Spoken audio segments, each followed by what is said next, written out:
नमस्कार, मैं रचना शर्मा चढ़ती कला टाइम टीवी देख रहे हैं सभी दर्शकों का स्वागत करती हूं। आप देख रहे हैं स्पीड न्यूज।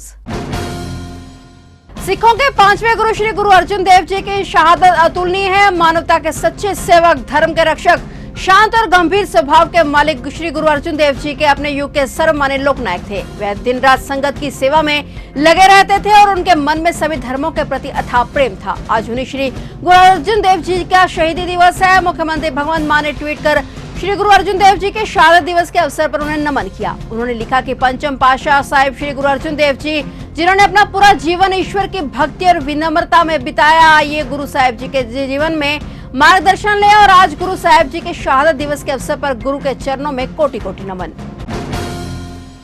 प्रधानमंत्री नरेंद्र मोदी ने सिडनी में ऑस्ट्रेलिया की प्रमुख कंपनियों के उद्योगपतियों से मुलाकात की। इस दौरान उन्होंने प्रौद्योगिकी, कौशल और स्वच्छ ऊर्जा जैसे क्षेत्रों में भारतीय उद्योग के साथ सहयोग बढ़ाने की अपील की। पीएम मोदी अपने 3 देशों के दौरे के अंतिम चरण के तहत जब सिडनी पहुंचे तो पीएम मोदी के एयरपोर्ट पहुंचते ही वहां मौजूद लोगों ने मोदी मोदी के नारे लगाए। इस दौरान पीएम का अपने ऑस्ट्रेलिया समकक्ष एंथनी अल्बनीज़ के साथ बातचीत करने का कार्यक्रम है। इसके अलावा पीएम मोदी भारतीय प्रवासियों के एक समुदाय कार्यक्रम में भी भाग लेंगे। भारतीय प्रधानमंत्री ऑस्ट्रेलिया सरकार के अतिथि के रूप में ये दौरा कर रहे हैं और पीएम मोदी ने उद्योगपतियों की बैठक के दौरान ऑस्ट्रेलियन सुपर के सीईओ पॉल श्रोडर के साथ द्विपक्षीय बैठकें की। श्रोडर के साथ बैठक में मोदी ने ऑस्ट्रेलियन सुपर को भारत में निवेश के लिए आमंत्रित किया।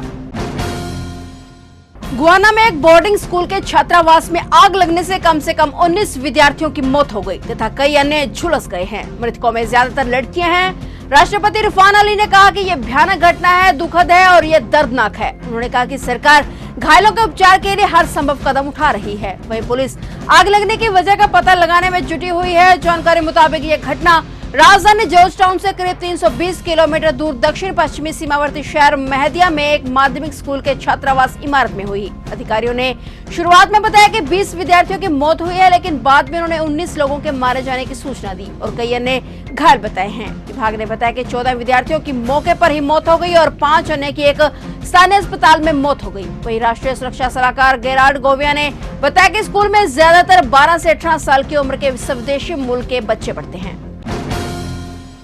महाराष्ट्र में 2 भीषण सड़क हादसों में 11 लोगों की मौत हो गई और 17 लोग घायल हो गए।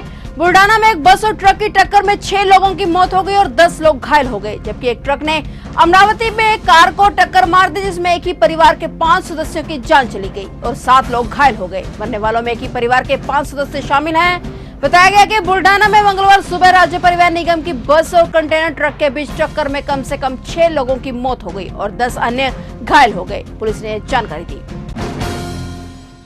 देहरादून से दिल्ली के बीच दौड़ने वाली वंदे भारत एक्सप्रेस को लेकर इंतजार की घड़ी खत्म होने वाली है। 25 मई को पीएम मोदी देहरादून में इस सेमी हाई स्पीड ट्रेन को हरी झंडी दिखाकर रवाना करेंगे। 2 दिन बाद सुबह 11 बजे उत्तराखंड को पहली वंदे भारत ट्रेन की सौगात मिल जाएगी। दिल्ली देहरादून रूट पर वंदे भारत एक्सप्रेस के चलने से ट्रैवल टाइम और कम हो जाएगा और वंदे भारत एक्सप्रेस में ट्रेन के उद्घाटन समारोह में उत्तराखंड के मुख्यमंत्री पुष्कर सिंह धामी और केंद्रीय रेल मंत्री अश्विनी वैष्णव कुमार मौजूद रहेंगे। अभी देहरादून से दिल्ली जाने के लिए 6 ट्रेनों की सुविधा है और वंदे भारत ट्रेन 7वीं गाड़ी होगी।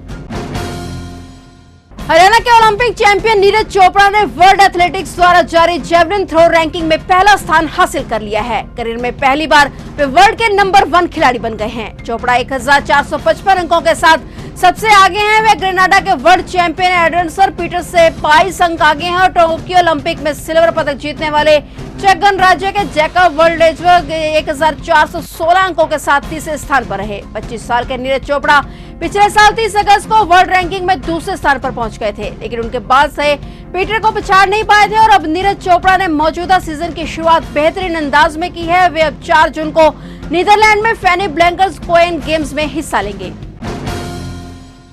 रेसलिंग फेडरेशन के अध्यक्ष ब्रजभूषण शरण सिंह के खिलाफ पहलवानों का प्रदर्शन लगभग 1 महीने से दिल्ली में जारी है। अध्यक्ष पर महिला खिलाड़ियों ने यौन उत्पीड़न के आरोप लगाए और उनके खिलाफ पुलिस ने एफआईआर भी दर्ज की है, लेकिन गिरफ्तारी नहीं होने से महिला पहलवान निराश हैं। एशियन गेम्स और कॉमनवेल्थ गेम्स में गोल्ड मेडल जीत चुकी महिला पहलवान विनेश फोगाट ने कहा कि उन्हें भी दूसरी लड़कियों की तरह सालों तक बहुत कुछ बर्दाश्त करना पड़ा, लेकिन अब अध्यक्ष की गिरफ्तारी होने तक वे लड़ाई अपनी जारी रखेंगे। उन्होंने ये भी कहा कि एशियन गेम्स नजदीक हैं, उन्हें भारत का प्रतिनिधित्व करना है और पदक जीतना है। यह एक लंबी लड़ाई है। अगर आप न्याय के लिए नहीं लड़ सकते तो आपके गले में पदकों का क्या मतलब है। मुंबई पुलिस को एक बार फिर से राज्य में शांति फैलाने की धमकी दी गई है। महाराष्ट्र की राजधानी मुंबई को एक बार फिर से दहलाने की धमकी पुलिस को मिली है। एक शख्स ने ट्विटर के जरिए मुंबई को दहलाने की धमकी दी है। पुलिस सूत्रों के मुताबिक मुंबई पुलिस के ट्विटर अकाउंट पर एक मैसेज भेजा गया जिसमें लिखा गया था कि वह मुंबई में बहुत ज्यादा धमाका करने वाला है। ये मैसेज शख्स ने अंग्रेजी में लिखकर धमकी दी। मुंबई पुलिस ने इस मैसेज को गंभीरता से लेते हुए संबंधित अकाउंट की जांच शुरू कर दी है। दिल्ली के मुख्यमंत्री और आम आदमी पार्टी के प्रमुख अरविंद केजरीवाल नौकरशाहों के अधिकार क्षेत्र पर केंद्र सरकार के अध्यादेश के खिलाफ राष्ट्रीय स्तर पर एक अभियान पर निकलने की तैयारी कर रहे हैं। केजरीवाल तृणमूल कांग्रेस, राकांपा और शिवसेना उद्धव बालासाहेब ठाकरे से समर्थन हासिल करने के लिए इस हफ्ते पश्चिम बंगाल और महाराष्ट्र के दौरे की शुरुआत करेंगे। केंद्र सरकार के साथ 8 साल की लंबी लड़ाई के बाद 5 जजों की संविधान पीठ द्वारा दिल्ली की चुनी गई सरकार को कार्यकारी और विधायी शक्तियों पर दिए गए अधिकार को केंद्र सरकार के अध्यादेश ने प्रभावी ढंग से वापस ले लिया है। आप सूत्रों ने कहा कि पार्टी की सभी गैर भाजपा शासित राज्यों की यात्रा करने की योजना है और केजरीवाल विपक्षी खेमे के सभी नेताओं से निजी रूप से संपर्क करेंगे।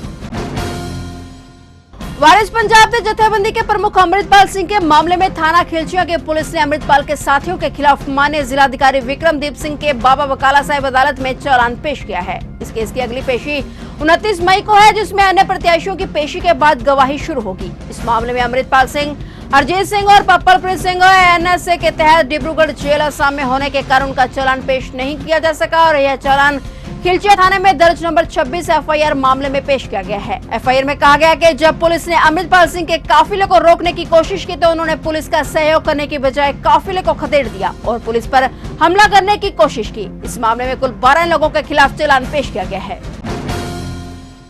रिजर्व बैंक के गवर्नर शक्तिकांत दास ने 2000 रुपए के नोट को चलन से बाहर करने के जब से ऐलान किए हैं, ग्राहकों का इंतजार बढ़ गया है। आरबीआई ने बताया कि 23 मई से 2000 रुपए के नोटों के बैंकों में जमा कराए जा सकते हैं और या फिर अन्य करेंसी में बदले जा सकते हैं। आज मंगलवार से बैंकों में 2000 के नोट बदलने का सिलसिला शुरू हो गया है और आज पहले ही दिन बैंकों में भारी भीड़ उमड़ी हुई थी।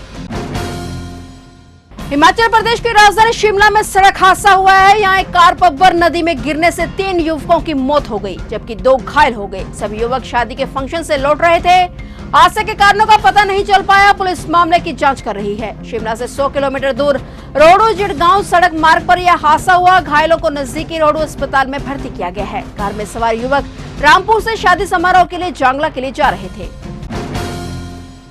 फिलहाल स्पीड न्यूज में इतना ही और नए समाचारों के साथ फिर से हाजिर होंगे। तब तक के लिए देखते रहिए चढ़ती कला टाइम टीवी।